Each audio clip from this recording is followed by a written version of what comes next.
Je vais vous lire la lettre de Richelieu au comte de Caraman, 9 septembre 1816. Voilà 15 jours que nous ne pensons à autre chose que la mesure à laquelle le roi s'est décidé, pour ainsi dire de lui-même, et avec une volonté plus positive et plus ferme que je ne lui ai encore vue. Je crois la mesure bonne, et il me semble qu'elle était indispensable. Mais produira-t-elle le bien que nous en attendons? L'union entre tous les Français, leur réconciliation, l'oubli du passé, seront-ils le résultat des délibérations de l'Assemblée qui va se réunir? Je vous avoue, mon cher ami, que je n'ose l'espérer. Le mal est trop profondément enraciné, l'égoïsme et l'intérêt personnel trop universellement répandus pour qu'on puisse se flatter d'une restauration complète. La nation est trop vieille et trop usée, mais si on l'avait laissée traiter par la Chambre telle qu'elle était, elle serait morte, je n'en doute aucunement. Maintenant, rentrée dans les limites de la charte, la nouvelle Chambre peut bien tracasser, chasser les ministres, mais au moins elle ne renversera pas l'État. L'ancienne Chambre, composée d'une manière irrégulière, soit pour le nombre, soit pour l'âge, appelée à réviser la charte dans ses points principaux, a cru, avec quelque apparence de raison, avoir reçu la mission de reconstruire l'État et par conséquent de tout réformer. Et vous conviendrez qu'elle était disposée à y aller de tout son cœur. Celle-ci, au contraire, est appelée à conserver et à maintenir l'ordre des choses établies.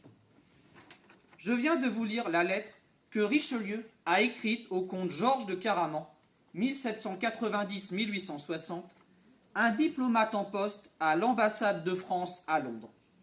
Datée du 9 septembre 1816, elle suit de quelques jours la décision de dissoudre l'Assemblée nationale. Je reviendrai tout à l'heure sur cet événement. Je vais vous parler aujourd'hui d'Armand Emmanuel de Vignerot du Plessis de Richelieu, 1766-1822, 5e duc de Richelieu. Vous avez ici le duc de Richelieu par Thomas Lawrence en 1818. Une vie de roman. Il émigre quand la Révolution éclate. Il entre au service de la Russie et combat les Turcs. Gouverneur d'Odessa de 1803 à 1814, il rentre en France en 1815 à la chute de Napoléon et devient président du Conseil de Louis XVIII à 2 reprises. Un personnage important de notre histoire, mais un personnage oublié. Un mélange d'injustice et de malchance. C'est un Richelieu. Quand on cherche Richelieu, on tombe sur le cardinal. Armand a été président du Conseil pendant la Seconde Restauration, période qui suit immédiatement la Révolution et l'Empire. Et la Restauration passionne beaucoup moins. L'entourage de Louis XVIII ne l'aimait pas et n'a pas défendu sa mémoire. De plus, il a vécu une bonne partie de sa vie en Russie et Odessa nous semble bien lointaine. Il est temps de rendre justice à cet oublié de l'histoire. Armand Emmanuel de Vignerot du Plessis de Richelieu naît en septembre 1766 à Paris sous le règne du roi Louis XV, 1715-1774. Son plus ancien ancêtre connu, Jean Vignerot, qui vivait au XVe siècle, n'était qu'un simple écuyer. La fortune de la famille bascule lorsque son arrière-petit-fils, nommé René, épouse en 1603 une veuve nommée Françoise du Plessis. Elle est de bonne noblesse poitevine, mais elle est surtout la sœur d'un certain Armand Jean, qui devient évêque de Luçon en 1606 et Premier ministre de Louis XIII en 1624. Autrement dit, le cardinal de Richelieu. En 1642, le cardinal de Richelieu meurt. Par testament, il fait d'Armand Jean, son petit-neveu, l'héritier du duché de Richelieu. En 1646, le jeune duc de Richelieu, âgé de seulement 17 ans, hérite d'une fortune fabuleuse estimée à 20 millions de livres, 20 tonnes d'or. La succession est toutefois grevée de dettes et de legs à certains membres de la famille. Un allègement total de 5 millions de livres. Par négligence, mais aussi par passion du jeu, le duc de Richelieu doit se défaire d'une partie de son héritage entre 1655 et 1700, jusqu'à concurrence de 4,5 millions de livres. Malgré cela, la fortune des Richelieu compte encore parmi les premières de France. La famille va retrouver son lustre avec son fils Louis Armand, né en 1696, maréchal de France en 1748. Vous avez ici le maréchal de Richelieu, par Jean-Marc Natier, 1732. En 1766, le maréchal a 70 ans. Son influence à la cour n'est pas négligeable. Malheureusement, son fils Louis-Antoine, le duc de Fronsac né en 1736, est un personnage insignifiant. La caricature du noble dépravé, débauché et adonné au jeu où il perd une bonne partie de ses revenus. Il n'y a rien à ajouter. Il mourra en 1791. Dans une lettre adressée à Catherine II, peu après la mort de Fronsac, le baron Grimm ne peut que constater « Sa mort ne sera pas une grande perte ». Ce Fronsac est le père d'Armand Emmanuel, qui devient comte de Chinon à sa naissance en 1766. Tous les espoirs de la famille se portent sur le petit comte.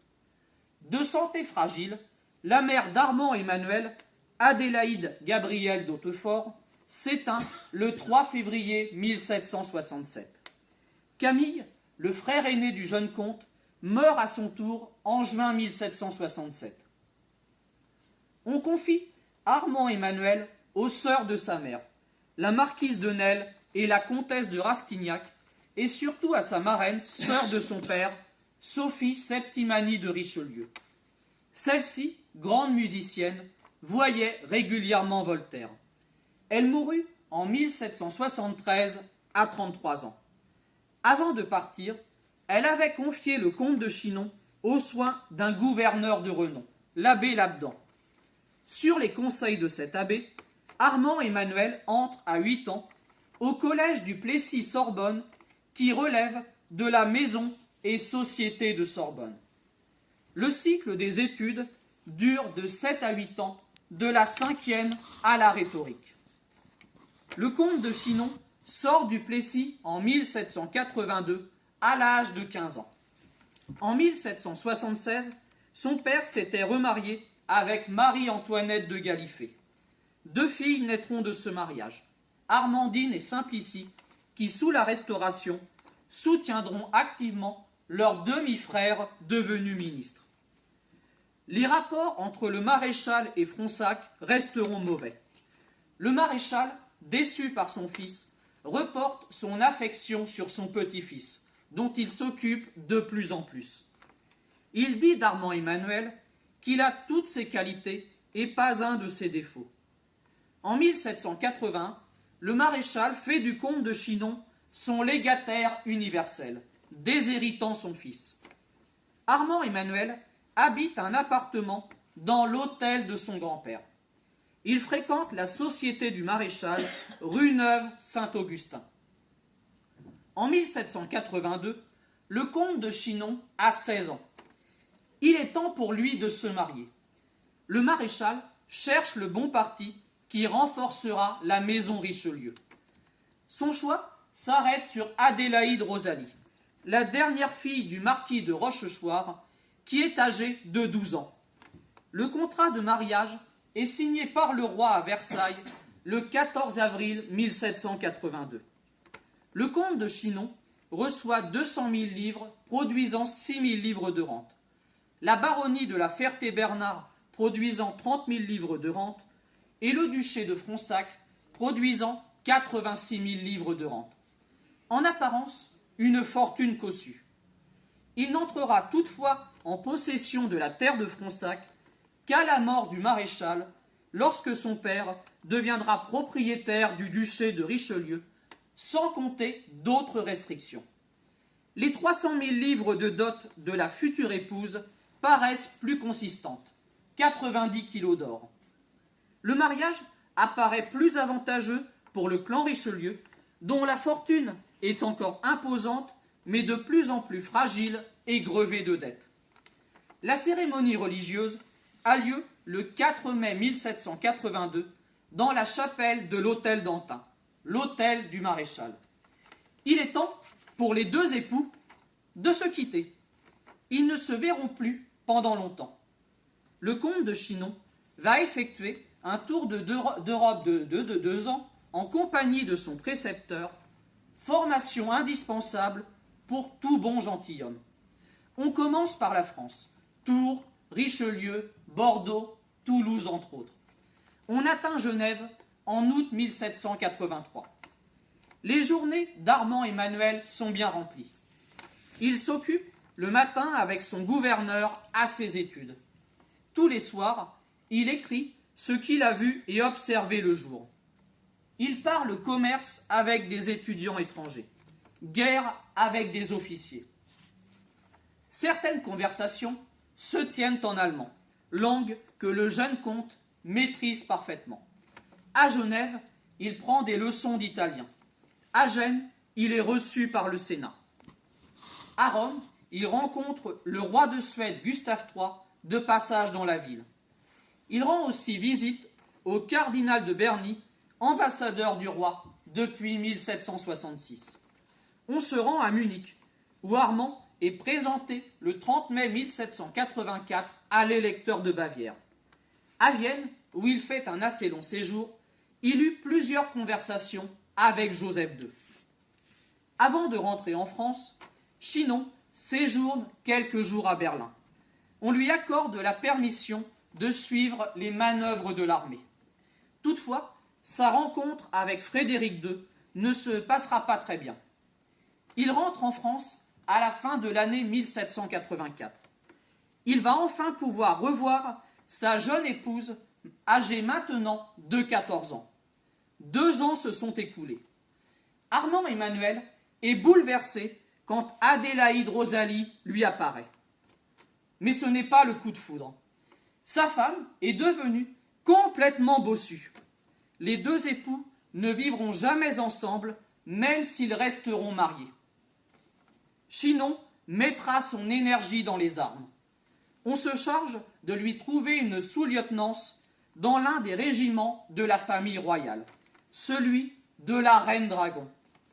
Armand Emmanuel bénéficie directement de l'un des édits du ministre de la Guerre qui obligeait les candidats à une sous-lieutenance à faire la preuve de 4 quartiers de noblesse. Au régiment de la Reine, chaque compagnie comportait 3 sous-lieutenants. Seul le premier servait effectivement. Les autres n'étaient pas astreints au service. En 1786, année de sa réforme, Chinon est déjà parvenu au grade de capitaine. Il n'a pourtant pas vu son régiment. Sa position l'oblige à se rendre à la cour, milieu qu'il apprécie peu. Il ne va pas y rester longtemps. En 1787, le roi convoque l'Assemblée des notables qui échoue à mettre un terme à la crise. Cette même année, après 8 ans de paix, Joseph II et la tsarine Catherine II, 1762-1796, déclarent la guerre à l'Empire ottoman. Cette guerre à l'est de l'Europe enthousiasme une partie de la noblesse française qui cherche à s'engager. Mais la France tient à conserver ses relations d'amitié avec le sultan. La demande de départ de Chinon est refusée comme toutes les autres. Armand Emmanuel doit ronger son frein. Faute de mieux, il se rend à Vienne à 2 reprises en 1786 et 1788. C'est là qu'il prend le titre de duc de Fronsac à la mort de son grand-père le 8 août 1788. Le 1er mars 1789, il reprend du service comme major en second au régiment d'Esterházy hussards. Le 14 juillet 1789, il est à Compiègne avec son régiment, appelé par le roi, afin de renforcer les troupes autour de la capitale. Fronsac n'était donc pas présent à Paris ce jour de la prise de la Bastille. Le même jour, l'intendant de la généralité de Paris est arrêté à Compiègne sous les yeux du jeune duc qui plus tard regrettera de n'être pas intervenu. Le 5 octobre 1789, en revanche, il se trouve près du roi à Versailles, impuissant, avec quelques autres, pour l'encourager à se retirer sur Fontainebleau. Vous avez ici Louis XVI en costume de sacre, atelier de Joseph Siffred Duplessis. Le 6 octobre 1789, Louis XVI, 1774-1793, est contraint de rentrer à Paris. Déçu et inquiet, Fronsac estime que chacun peut reprendre sa liberté. Le 1er septembre 1790, il quitte Sedan pour l'Allemagne. Il laissera une relation très détaillée de ce voyage. En octobre, il assiste au couronnement de l'empereur Léopold II à Francfort, l'avant-dernier empereur du Saint-Empire romain germanique. Armand constate que l'Allemagne n'est pas prête à intervenir en France. Il se tient à l'écart des émigrés français qu'il juge trop violents. En réalité, ce n'est pas ce qui se passe à Francfort qui l'intéresse, mais toujours la guerre contre l'Empire ottoman. En 1783, Catherine II avait annexé la Crimée. En juillet 1787, la Porte, Empire ottoman, lance un ultimatum à la Russie pour rétablir l'indépendance de la Crimée. Catherine II lance ses troupes en Ukraine sous le commandement de Potemkine. Les opérations traînent. En 1790, l'Autriche signe une paix séparée avec la Turquie. Au début du mois de novembre 1790, Potemkine songe à mettre le siège devant Ismaïl, place forte située sur les bras du Danube, à quelques kilomètres de la mer Noire. Ce sont ces événements qui, en novembre, surprennent Armand qui est à Vienne. Notre jeune duc décide de partir avec Charles de Ligne et le comte de Langeron. Vous avez ici Langeron, Georges II, 1825, palais d'hiver de Saint-Pétersbourg. Armand est admis comme volontaire de l'armée russe. Les deux autres serviront selon leur grade. Ismaïl est une redoutable forteresse. Elle tombe le 22 décembre au prix de 35 000 tués côté turc et 30 800 côté russe. Fronsac sera décoré de la croix de Saint-Georges pour ses faits d'armes. Son retour à Vienne est triomphal. À peine installé, Armand apprend la mort de son père, survenue le 14 février 1791. Nouvelle qui l'affecte peu et qui lui vaut de se retrouver à la tête d'une fortune encore imposante, mais menacée par les dettes accumulées par son grand-père et par son père, et sous peu par les séquestres révolutionnaires. Il devient officiellement duc de Richelieu et se rend à Paris pour régler la succession. Arrivé à la capitale, il se rend compte immédiatement de la gravité de la situation.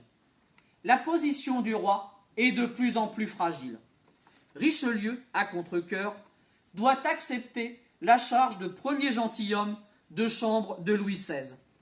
Le 21 juin 1791, au matin, il apprend le départ de la famille royale des Tuileries. Leur périple s'arrêtera à Varennes, où ils seront arrêtés. Richelieu juge la situation définitivement perdue. Le 27 juillet, Armand reçoit une lettre de Potemkine l'invitant à retourner en Russie. Richelieu demande un passeport au roi qui y consent. L'Assemblée nationale ne s'y oppose pas. Armand part début août. Ce que l'Assemblée nationale ignore, c'est que Richelieu ne se rend pas directement en Russie, mais s'arrête à Vienne dans les derniers jours de septembre. Dans cette plaque tournante diplomatique, Armand a certainement transmis un message au cabinet de Vienne, mais on n'en saura pas plus. Richelieu arrive à Saint-Pétersbourg en janvier 1792, où on le présente à Catherine II.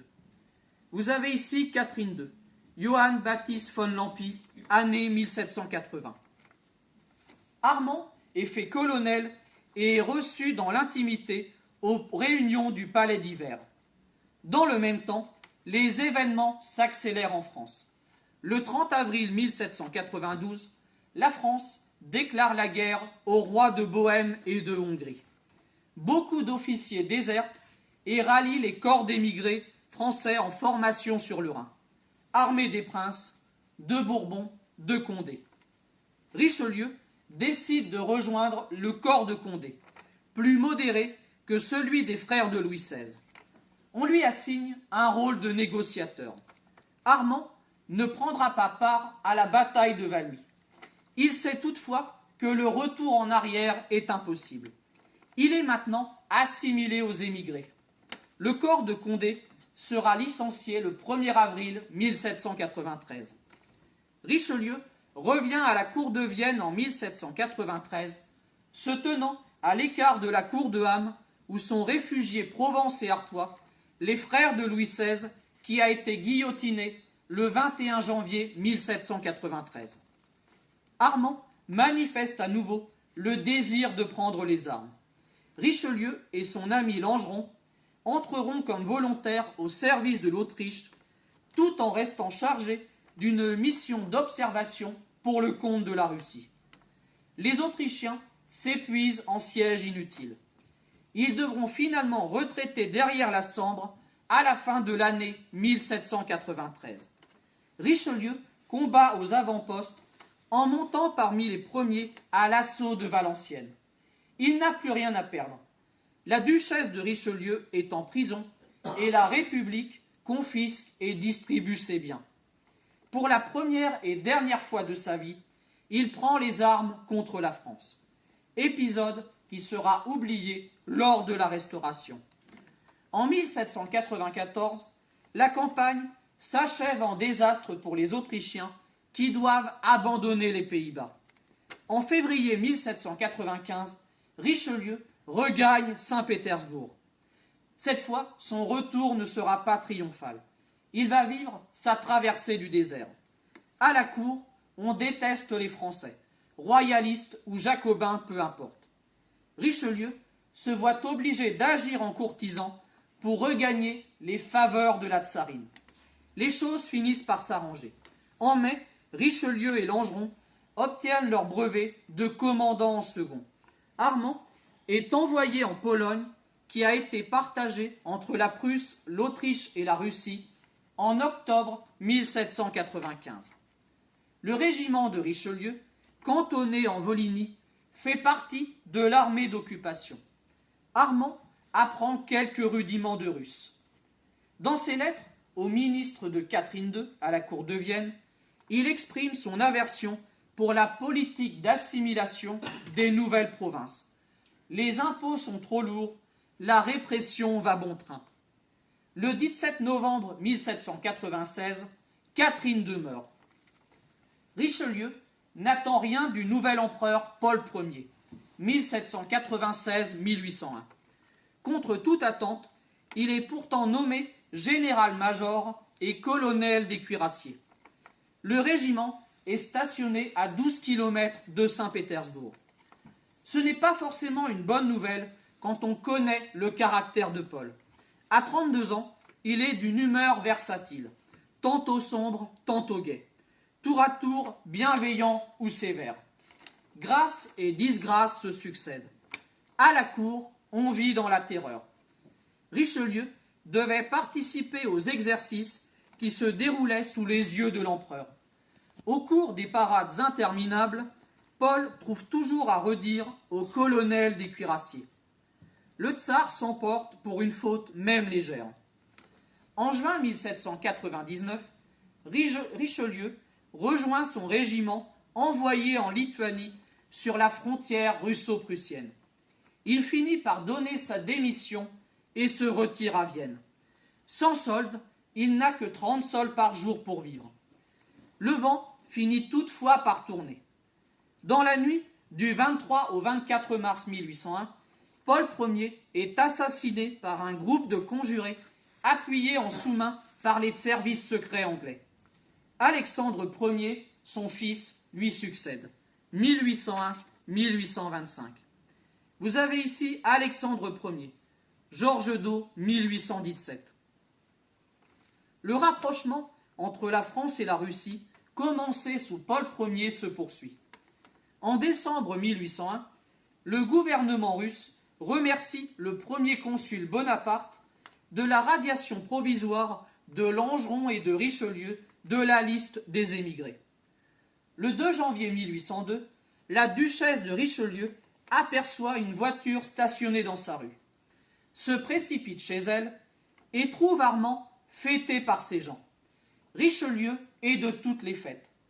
En réalité, le tableau n'est pas si rose. Armand est sous la surveillance de la police de Fouché. On lui interdit de porter l'uniforme russe. Sa radiation définitive n'est toujours pas accordée. Pour en bénéficier, il doit prêter serment à la République et renoncer à son grade de lieutenant général acquis en Russie, ce qui risquerait de le brouiller avec Alexandre. Le 7 mai 1802, Armand quitte Paris pour Vienne sans avoir rien obtenu. Arrivé à Vienne en juin 1802, il reçoit une lettre d'Alexandre. Richelieu verra le tsar à de nombreuses reprises à Saint-Pétersbourg. Après avoir pensé pour lui à plusieurs places agréables et avantageuses, Alexandre lui propose le gouvernement d'Odessa sur les bords de la mer Noire. Les gouverneurs rendent compte directement de leurs actes à l'empereur. On comprend en France qu'Armand peut servir utilement au rapprochement engagé entre la Russie et la France.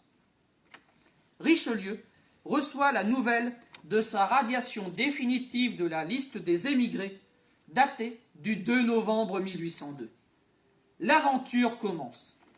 Armand est nommé gouverneur civil et militaire d'Odessa au début de l'année 1803. La ville fait partie de la province de Nouvelle-Russie, créée par Catherine II en 1764. Vous avez ici le gouvernement de Nouvelle-Russie en 1800. Cette province forme la partie méridionale de son empire. Elle regroupe à la fin du XVIIIe siècle 400 000 km², mais ne compte que 850 000 habitants. Les principales villes sont Sébastopol en Crimée, créée en 1786, et surtout Kherson, la plus florissante de toutes. Mais Kherson est une exception. Quand Richelieu part pour Odessa en mars 1803, il s'en va pour, entre guillemets, le bout du monde. La ville a été fondée en mai 1794 et baptisée du nom grec d'Odyssos, Odyssée, Odessa en russe. En 1803, c'est une simple bourgade de 7000 habitants qu'occupent quelques centaines de maisons bâties le long de rues mal tracées. On manque de tout, eau, bois de chauffage, matériaux de construction. Les casernes sont sans porte ni fenêtre. Le port de guerre est en réalité un simple début de jetée. Tout est à faire. Richelieu se met tout de suite à la tâche. Il commence par réformer l'administration. Il crée un comité d'administration formé du maire, du commandant militaire de la place et des 2 habitants les plus notables de l'endroit. Ce comité est chargé de percevoir les revenus et de surveiller les constructions publiques. En 1804, les revenus d'Odessa s'élèvent à 350 000 roubles, 420 kilos d'or. La ville grandit à vue d'œil.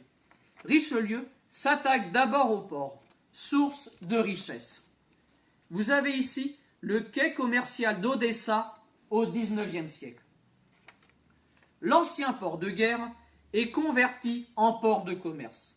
Dès 1803, Odessa s'impose parmi les grands ports de la mer Noire, loin devant Kherson. Cette même année, 550 bateaux, surtout russes, autrichiens et ottomans, relâchent à Odessa, venant des 4 coins de la Méditerranée. Trieste, Gênes, Corfou, Barcelone, Marseille. Armand obtient du tsar une série de privilèges et d'exemptions, comme la réduction de 25% des droits de douane sur le tarif général. En 1802, l'ensemble des échanges d'Odessa, importation et exportation, s'élevait à 2 300 000 roubles, 2 760 kilos d'or.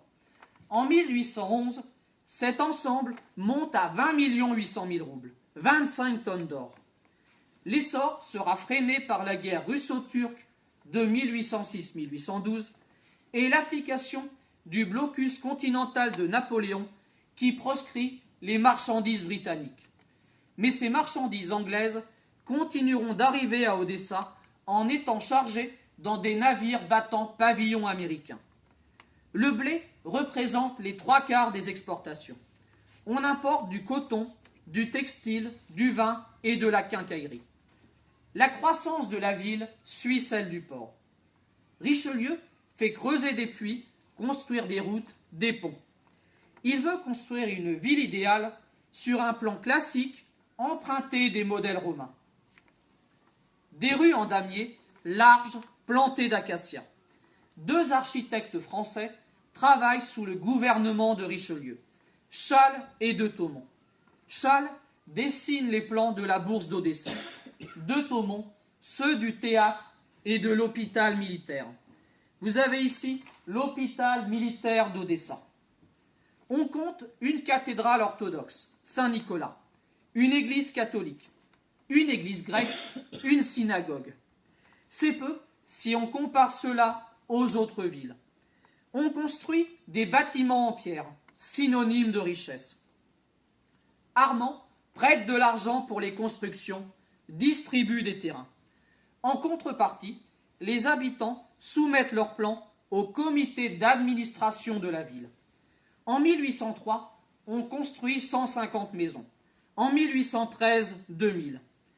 La pierre blanche est extraite des carrières proches. Les membres de la noblesse et de la bourgeoisie s'installent à l'ouest de la ville, le long de la mer, dans de grandes villas. Richelieu estime le nombre des habitants d'Odessa à 35 000 en 1813. La population a quintuplé en 10 ans. Une croissance comparable, voire plus élevée, que les villes du Far West américain au XIXe siècle. La ville attire d'ailleurs des aventuriers venus de tous les pays, arméniens, italiens, maltais, grecs, bulgares, allemands, polonais. Les juifs sont particulièrement nombreux. On en comptera 50 000 à la fin du XIXe siècle sur une population de 225 000 habitants. Armand n'oublie pas les environs immédiats. Il devient gouverneur général de la Nouvelle-Russie en 1805. Il encourage la petite propriété agricole et met sur pied une ambitieuse politique de peuplement. Les ménages recevront plusieurs dizaines d'hectares, une maison, une vache, une paire de bœufs, une charrue et une avance en argent pour une durée d'1 an. Au bout de 10 ans, maisons et jardins leur appartiendront en pleine propriété contre remboursement des avances faites par le comité. Les colons échapperont au servage, seront exemptés de service militaire pendant 25 ans, dispensés de l'impôt territorial et du logement des troupes. Les villages sont construits en bois. 6 villages de Bulgares, 350 familles, et quelques villages d'Allemands sont construits en 1804. On dénombre 253 villages de colons en 1808, soit 300 000 habitants. La Nouvelle-Russie, qui comptait 800 000 habitants en 1787, en compte 1 600 000 en 1813. La densité est faible. Le désert domine encore, mais il recule. La production céréalière augmente constamment. Richelieu s'impliquera totalement dans sa nouvelle fonction. À partir de 1805, il effectuera 2 tournées d'inspection par an dans ces territoires, 2000 à 3000 km en moyenne, plus les déplacements à Saint-Pétersbourg. Une de ces tournées, celle de 1808, est racontée par Léon de Rochechouart, qui accompagne Armand en inspection. Richelieu quitte Odessa pour Kherson et Mélitopol. Il inspecte les villages Nogaïs, une ethnie tatare turcophone déjà présente à l'arrivée des Russes. À l'origine éleveurs nomades, ils ont été transportés le long de la mer d'Azov par Catherine II et regroupés en villages. De là, Richelieu remonte vers le nord, visite les colonies allemandes et russes et gagne Marioupol, centre d'une importante colonie grecque. Armand s'intéresse au commerce maritime.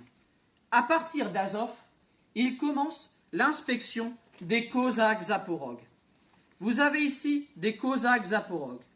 Joseph Brandt, vers 1880, un camp Zaporogue.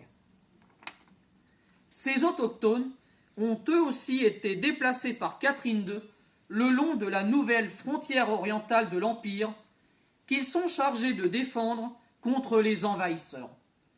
Ce sont des paysans soldats établis entre la rive orientale de la mer d'Azov et le Kouban. Les Cosaques sont d'habiles cavaliers. Chaque guerrier possède au moins 3 chevaux, porte un long mousquet en bandoulière, une lance à la main et un long fouet en forme de fléau à la ceinture. Ils sont coiffés de leur bonnet de fourrure et portent la moustache. En 1808, 20 régiments de 600 hommes chacun défilent devant Richelieu. Armand traverse ensuite le détroit de Kertch et pénètre en Crimée, territoire à l'origine occupé par les Tatars de Crimée turcophones, déplacés en 1783. Le gouverneur passe par Sébastopol et Simferopol. Repassant par Kherson, il rentre à Odessa. Ces tournées ne sont pas inutiles. Il constate la mise en valeur de Saline, de construction de grands magasins à Kherson destinés à faciliter l'exportation du sel. Il développe la fabrication des poudres, aménage le Dniepr, assèche des marais ou crée un chantier naval à Kherson. Une vie de travail, que ce soit en inspection ou dans sa ville. À Odessa, il se lève à 6 heures, déjeune seul à 8, reçoit pendant 1 heure avant de s'enfermer avec ses 3 secrétaires jusqu'à midi. Après déjeuner, il travaille l'après-midi, puis sort jusqu'au soir à pied ou à cheval. Ce travail sera à l'origine de sérieuses maladies en 1807 et 1809. Il reprendra ensuite la route. On le voit, Richelieu développe l'économie et la construction de cette ville et de cette région pionnière. Mais Odessa sera bien plus qu'une simple ville de marchands et d'aventuriers. Le gouverneur souhaite en faire une cité semblable à toutes les autres, en encourageant la vie intellectuelle et mondaine. À peine arrivé, Armand crée dans sa capitale des écoles primaires de paroisse, une école supérieure de district et une école réservée aux enfants appartenant à la religion grecque. En juillet 1805, il fonde un institut destiné aux membres de la noblesse, un gymnase pour les fils de négociants et une école de commerce. En 1811, Richelieu réunit l'institut privé et le gymnase en un seul établissement reconnu d'utilité publique, doté de 16 000 ducats et ouvert aux enfants de toutes conditions, du moins en théorie. Dans ce lycée, dénommé ainsi plus tard, on enseigne l'histoire, les mathématiques, la physique, l'escrime et l'équitation. La plupart des enseignants sont d'origine française. Toutefois, malgré les efforts d'Armand, seule l'élite est admise au lycée d'Odessa. La pension y est élevée, 1000 roubles par an, 1200 grammes d'or. Le nombre des élèves ne cessera toutefois de croître. L'établissement recevra en 1818 de nouveaux bâtiments. La vie mondaine mettra plus de temps à s'organiser. On joue dans un premier temps des pièces de second ordre dans des salles improvisées. À partir de 1807, la vogue des bains de mer attire des polonaises et de grands seigneurs russes. Tout le monde se retrouve au théâtre. Les représentations sont données par des acteurs polonais, puis par une troupe italienne et 2 troupes d'amateurs, l'une italienne, l'autre française. La place d'Odessa est importante pour la France, qui possède en tout et pour tout 2 consulats généraux en Russie avec Saint-Pétersbourg. La société d'Odessa accueille même des hôtes de marque. En 1813, Marie-Caroline de Bourbon, reine de Naples dépossédée de son royaume, arrive à Odessa. Richelieu lui fait un accueil chaleureux. Mais la visite la plus commentée sera celle de Marie Narychkine en 1811. Vous avez ici Marie Narychkine, par Joseph von Grassi, 1807.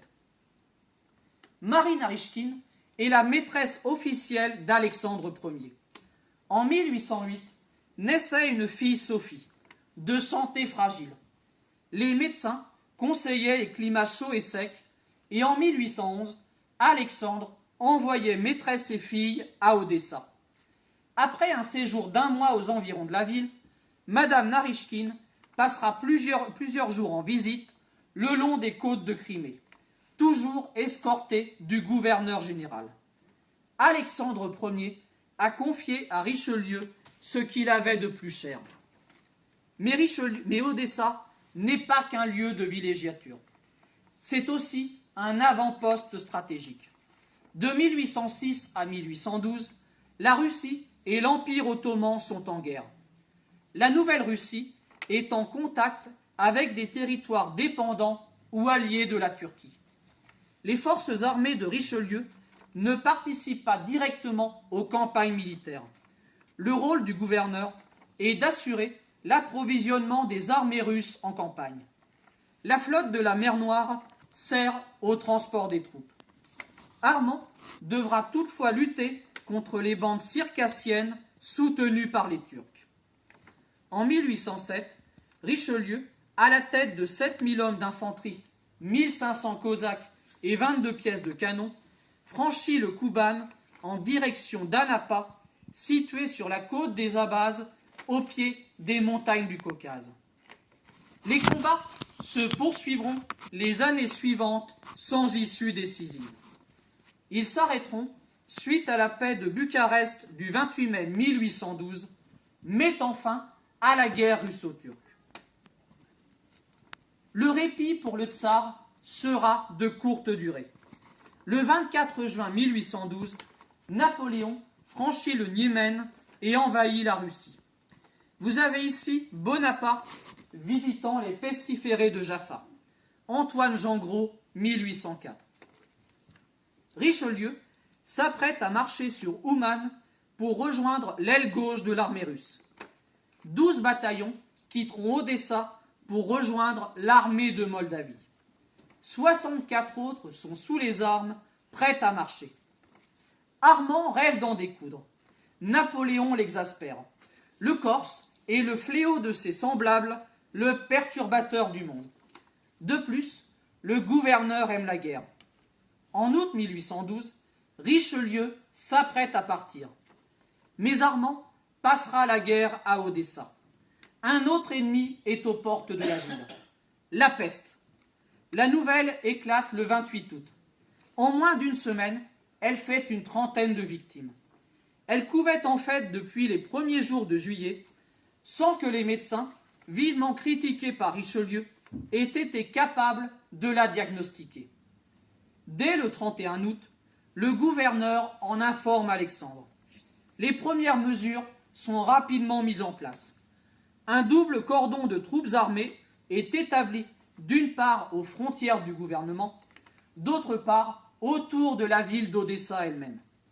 2600 victimes seront recensées d'août 1812 à février 1813 à Odessa.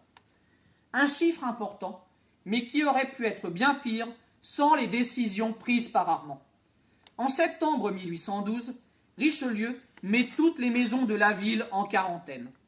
La ville est divisée en 12 arrondissements, chacun sous le contrôle immédiat d'un habitant assisté d'un médecin. Toutes les réunions sont interdites. Les lieux publics, églises, théâtres, auberges fermés. Des billets de sortie sont délivrés pour chaque habitant. Un seul marché est autorisé avec cordon sanitaire aux paysans venus des environs de la ville. Une commission d'approvisionnement veille au maintien des prix à des taux modérés. Une autre vient en aide aux plus pauvres. En novembre, les cas ne diminuent toujours pas. On manque de médecins. 4 sont morts dans l'exercice de leurs fonctions. Le 22 novembre, la quarantaine générale est déclarée. Tous les habitants sont consignés dans leur maison pendant au moins 1 mois. On organise des distributions de pain et de viande 2 fois par semaine. Les morts sont entassés dans des chariots conduits par des galériens qui recevront leur liberté en échange de ce travail. Les maisons contaminées sont marquées d'une croix rouge. Leurs habitants conduits dans de vastes lazarets établis aux portes de la ville. En février 1813, les cas de peste disparaissent définitivement. Richelieu s'est dépensé sans compter. L'expérience l'a profondément marqué. La peste porte un coup sérieux, bien que momentané, au travail accompli depuis 10 ans. Le gouverneur est découragé, mais il voit le bout du tunnel. Malheureusement, le tsar envoie à ce moment sur place son ex-ministre de l'Intérieur, signe que les relations entre Richelieu et Alexandre se sont dégradées. L'ex-ministre met en place en mai 1813 un plan plus contraignant et inutile, 2 mois après l'arrêt définitif du fléau. Cela dure jusqu'au début de l'année 1814. Richelieu sent son pouvoir lui échapper. À ce moment-là, de grands bouleversements agitent la France et l'Europe. Le 6 avril 1814, Napoléon abdique. Le 7 avril, Louis XVIII est proclamé roi de France par le Sénat. Vous avez ici Louis XVIII en costume de sacre. François Gérard, 1814. Le 3 mai, il fait son entrée à Paris. Le tsar, lui aussi, est à Paris. Au mois d'avril 1814, il rend visite à la duchesse de Richelieu. De retour à Saint-Pétersbourg, il écrit à Armand une lettre amicale et lui donne rendez-vous à Vienne afin de régler les questions en suspens dans ses gouvernements. Si Richelieu ne quitte pas officiellement ses fonctions, la chose ne trompe personne. Le 28 septembre 1814, 200 personnes l'accompagnent jusqu'au premier relais de poste. Langeron lui succédera officiellement en octobre 1815 à Odessa. Armand arrive à Vienne le 24 octobre. L'entretien avec le tsar, qui n'aura lieu que fin novembre, ne se passera pas très bien. Richelieu décide alors de rejoindre Paris sans décision définitive. Le 1er janvier 1815, Louis XVIII reçoit son premier gentilhomme en audience particulière. Mais le roi n'est pas définitivement installé. Le 5 mars 1815, Napoléon débarque à Golfe-Juan. Le 19 mars, à 11h du soir, Louis XVIII quitte Paris. Napoléon arrivera à Fontainebleau le 20 à 4h du matin. Ce sont les 100 jours. Richelieu part le même jour que le roi. Il gagne Vienne, où se trouve Alexandre. Le 18 juin 1815, Napoléon est vaincu à Waterloo. Le 8 juillet, Louis XVIII fait son entrée à Paris. Le 10, il nomme Talleyrand à la tête d'un gouvernement. Mais ce n'est que provisoire. Ce dernier n'a pas la confiance du roi. De plus, il contrôle mal la situation en France. À partir de juillet, 1 236 000 soldats étrangers occupent plus de 60 départements. À cela s'ajoutent les troubles royalistes du Midi. Le 25 août 1815, la nouvelle Chambre est élue. La plupart des 395 députés sont des hommes nouveaux, franchement royalistes. Ils sont hostiles à Talleyrand, ancien ministre des Affaires étrangères de Napoléon. Le 19 septembre, Talleyrand démissionne. Le même jour, Louis XVIII charge Richelieu de former un nouveau ministère. Mais Armand hésite. Le tsar l'invite à monter dans sa voiture et le conduit à l'Élysée. Une entrevue avec le roi met un terme à ses hésitations. Le 24 septembre 1815, Richelieu est nommé officiellement président du Conseil et ministre des Affaires étrangères de Louis XVIII. Une charge qu'il accepte par devoir et non de gaieté de cœur. Depuis le 4 juin 1814, la France est régie par la Charte constitutionnelle. Elle consacre les principales conquêtes de la Révolution. Égalité, liberté, vente des biens nationaux. La Charte accorde au roi le pouvoir exécutif, le droit de dissoudre la Chambre des députés est celui de nommer en nombre illimité les pairs de son choix. Le roi a l'initiative des lois. Les deux chambres, députés et pairs, votent les projets de loi et le budget.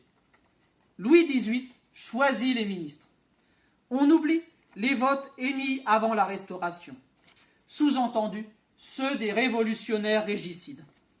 Le 13 juillet 1815, l'âge d'éligibilité est porté de 40 à 24 ans. Les personnes éligibles doivent répondre aux conditions d'un cens électoral fixé à 1000 francs. L'âge d'élection passe de 30 à 21 ans. Les électeurs doivent s'acquitter de 300 francs de contribution. 3 problèmes se posent: le mode de scrutin, la liberté de la presse et la responsabilité des ministres devant le roi. La seconde restauration, 1815-1830, s'ouvre.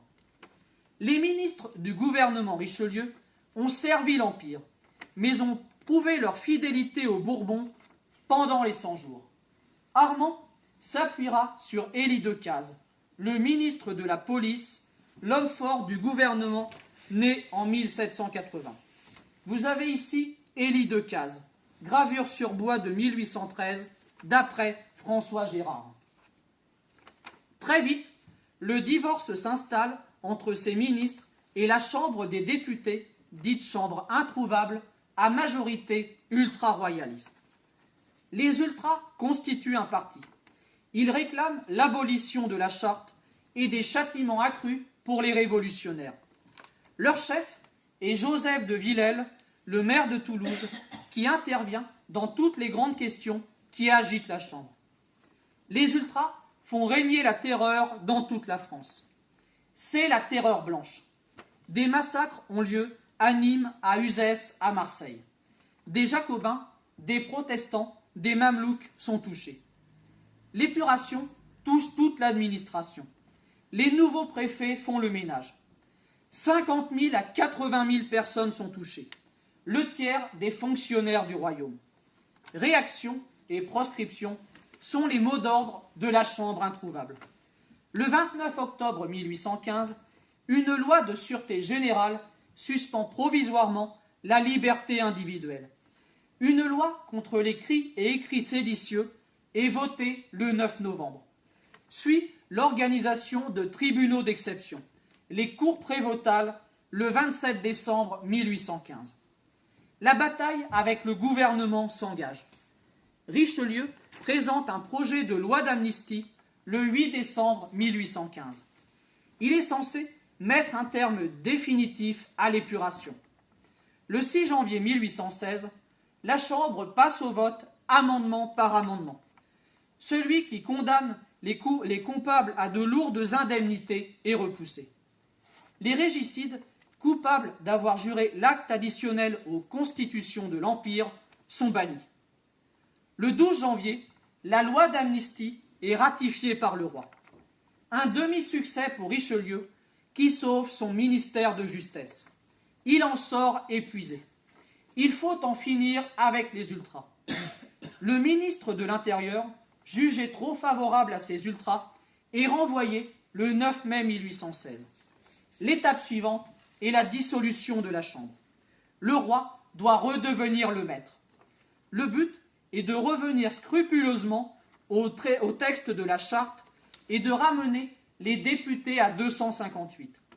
Decazes emporte la décision auprès de Richelieu. Le roi sera difficile à convaincre. La dissolution est évoquée en conseil devant lui au mois d'août. Le roi se déclare enfin après avoir pris l'avis de chacun de ses ministres. Le secret sera bien gardé. L'ordonnance de dissolution est signée le 5 septembre 1816. Cela fait l'effet d'une bombe. Le 7 septembre, Richelieu est acclamé à l'opéra. Du côté des ultras, c'est la consternation. Les élections eurent lieu les 25 septembre et 4 octobre 1816. Sur les 258 députés, on compte 110 à 130 partisans du gouvernement et 80 à 90 ultras. Les modérés sont donc majoritaires. Ils forment peu à peu le parti constitutionnel avec Guizot et applique une politique favorable à la bourgeoisie. La loi électorale du 8 février 1817 maintient le renouvellement par 5e tous les ans. Pour être électeur, il faut être âgé de 30 ans et payer 300 francs de contribution. Pour être éligible, il faut avoir 40 ans et payer 1000 francs de contribution. Un retour à la charte. La loi militaire de Gouvion-Saint-Cyr de 1818 stipule que nul ne peut être officier s'il n'a pas été 2 ans sous-officier ou s'il ne sort pas après concours d'une école militaire. Le privilège des grades est enlevé aux nobles. Mais la grande préoccupation de Richelieu durant son premier ministère est la libération du territoire. Après Waterloo, 18 juin 1815, les vainqueurs occupent la France. À l'été 1815, 1 200 000 hommes font sentir leur présence dans 61 départements. Vous avez ici les Cosaques en France en 1815. Le 26 septembre 1815, le traité de la Sainte-Alliance est signé à Paris entre la Prusse, l'Autriche et la Russie, transformé en quadruple alliance avec l'Angleterre le 20 novembre 1815. Le même jour, Louis XVIII se voit imposer le second traité de Paris. Les conditions sont dures, mais la France garde sa souveraineté.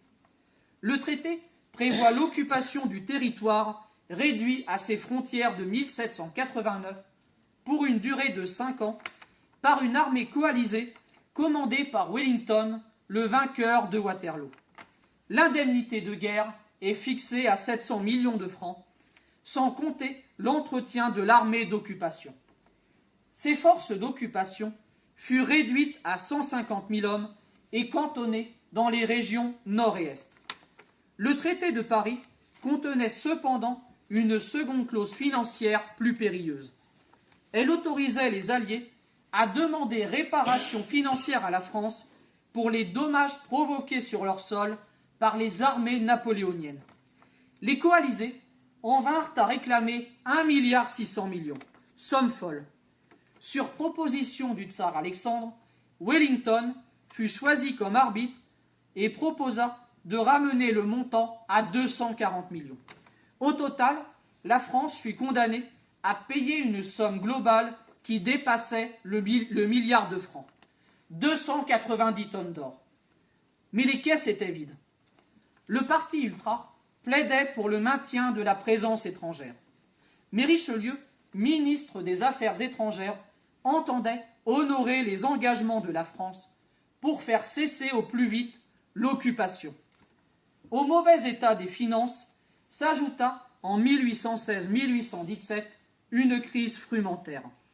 Vous avez ici l'arrivée des premiers chariots de récolte à Ravensbourg après la famine de 1816-1817. Gottlob Johann Edinger, août 1817, Allemagne. Le prix des grains monta en flèche. De mauvaises récoltes dues à l'éruption du Tambora en Indonésie en 1815. La pire éruption volcanique de ces 400 dernières années.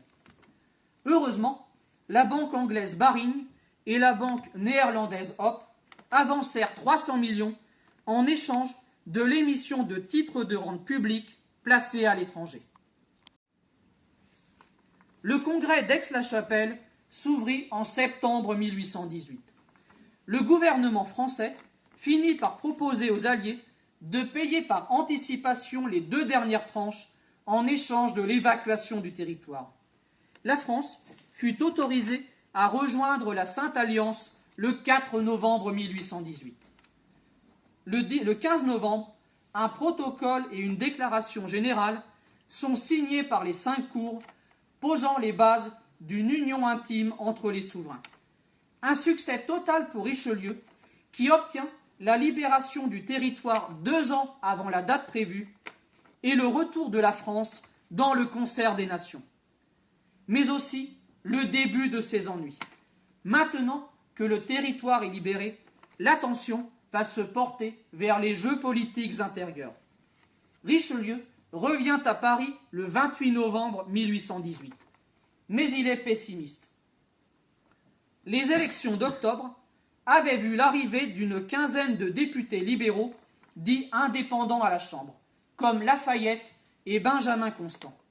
De plus, des fissures étaient apparues au sein du Parti constitutionnel. Les doctrinaires, regroupés autour de Guizot, en formaient l'aile gauche. Richelieu envisage d'adopter le renouvellement quinquennal de la Chambre et une loi de censure des journaux. Mais Decazes et Gouvion-Saint-Cyr s'y opposent. Or, Louis XVIII s'est pris d'affection pour Decazes. Decazes l'emporte. Le 26 décembre 1818, Richelieu remet sa démission définitive au roi. Decazes devient président du Conseil de fait. C'est le début d'un intermède pour Richelieu. Il en profite pour prendre le large. Il quitte Paris le 4 janvier 1819. Il n'y reviendra que le 2 décembre. Les étapes s'enchaînent. Bordeaux, Marseille, Toulon. En province, la population l'accueille avec enthousiasme. Il poursuit son périple. Gênes, Venise, Genève, Spa, Amsterdam. Pendant ce temps, Decazes gouverne à gauche. En janvier 1819, 23 préfets ultras sont révoqués. L'autorisation préalable et la censure des journaux sont supprimées. Aux élections de 1819, la gauche enlève 35 sièges. Decazes, sentant que cela va trop loin, donne un coup de barre à droite en préparant une nouvelle loi électorale. Le 13 février 1820, Richelieu se prépare à partir pour Calais et de là à s'embarquer pour l'Angleterre. Quand subitement, vers minuit, on vient de la part de Decazes lui apprendre la nouvelle de l'assassinat du duc de Berry, fils cadet du comte d'Artois, futur Charles X. Richelieu annule son voyage. Decazes est rendu responsable du meurtre à cause de sa politique jugée trop libérale. Le 20 février, il s'en va. Richelieu redevient président du Conseil, un poste qu'il accepte sans enthousiasme. Villèle détermina les ultras à le soutenir. Richelieu devint leur prisonnier. Le 31 mars 1820, la censure fut rétablie. En juin 1820, une nouvelle loi électorale est présentée. Elle favorise les électeurs les plus imposés qui votent 2 fois. Ce fut le temps des complots. Des demi-soldes, anciens soldats de l'armée napoléonienne congédiés et touchant une demi-solde, se regroupèrent dans une organisation révolutionnaire, la Charbonnerie. Ils souhaitaient renverser la monarchie et instaurer une constituante. Une première tentative, fin 1821 à Saumur, tourne à court. Ces mouvements désordonnés n'étaient pas dangereux, mais furent sévèrement réprimés. Richelieu fut attaqué à la fois par les libéraux, qui lui reprochaient de soutenir l'Autriche contre les révolutions en Europe, et par les ultras les plus violents, les pointus, qui regrettaient qu'ait été repoussée la mise en accusation de Lafayette, soupçonné d'avoir participé aux différents complots.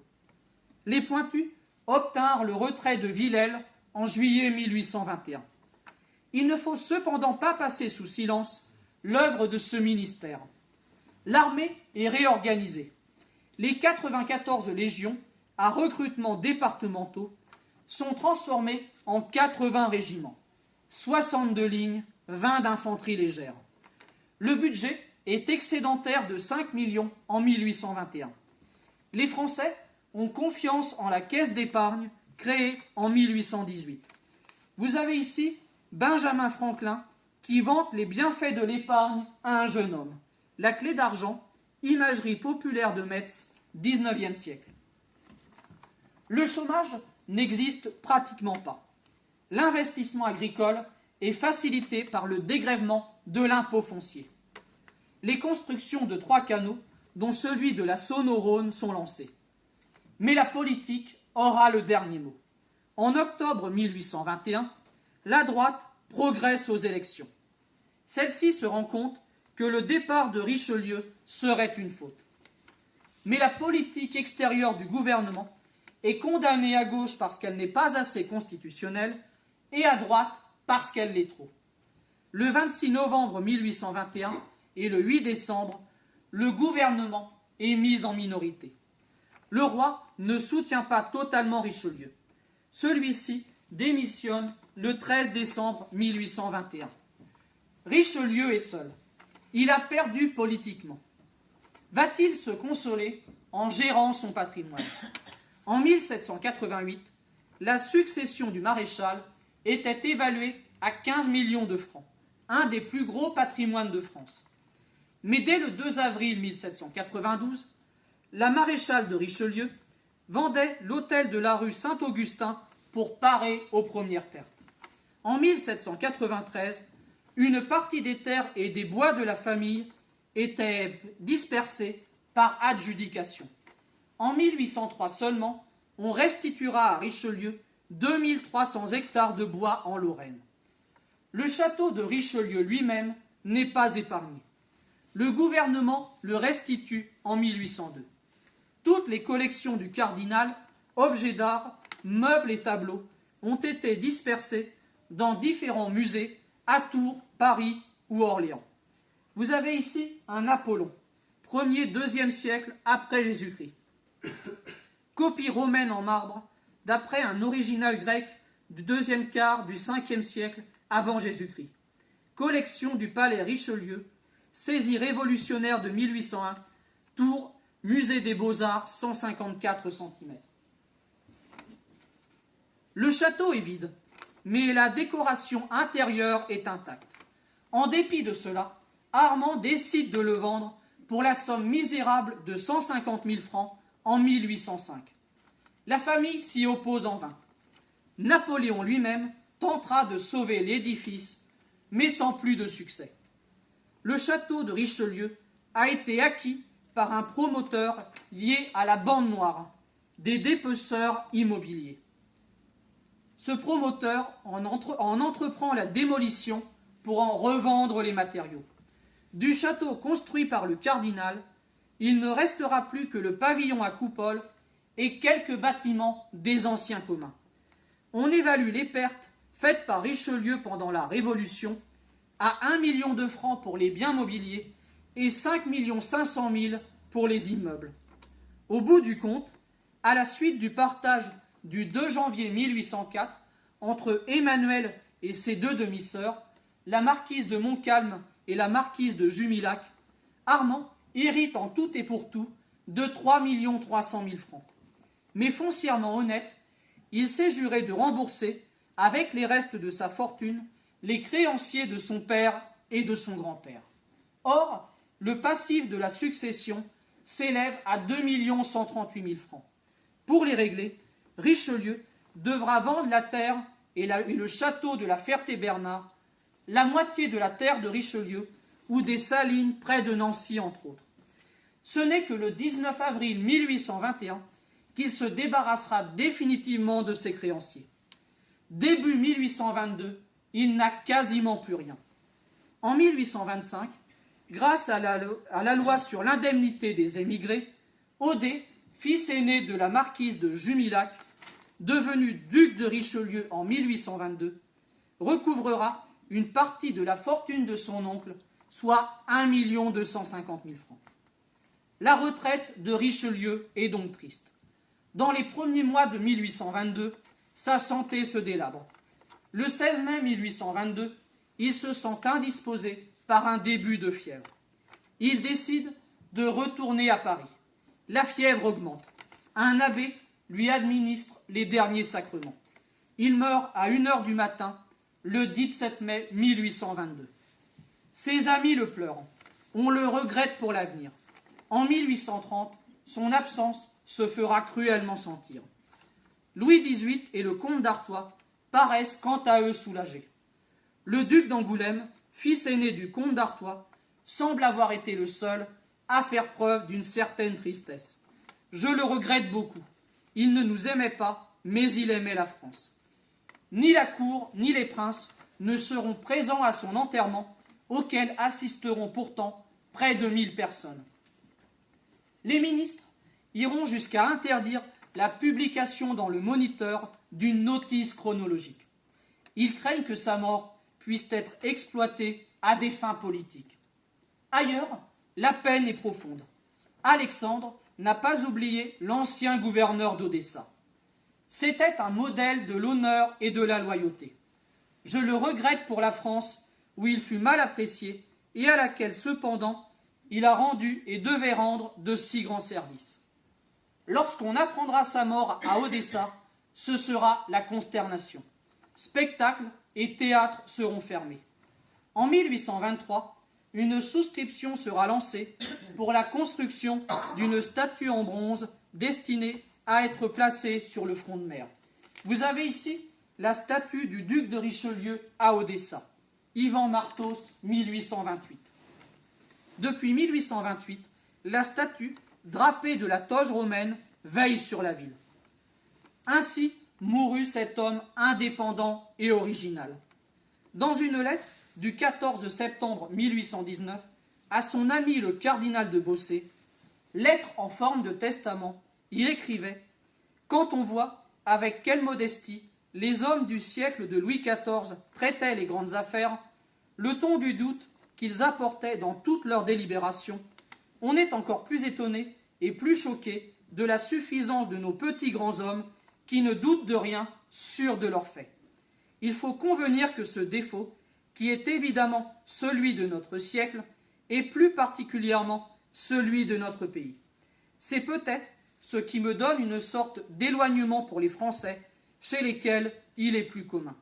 C'est un tort dont je veux absolument me corriger, car enfin, je ne peux ni ne veux renier mon pays, et il faut le prendre avec ses bonnes et mauvaises qualités.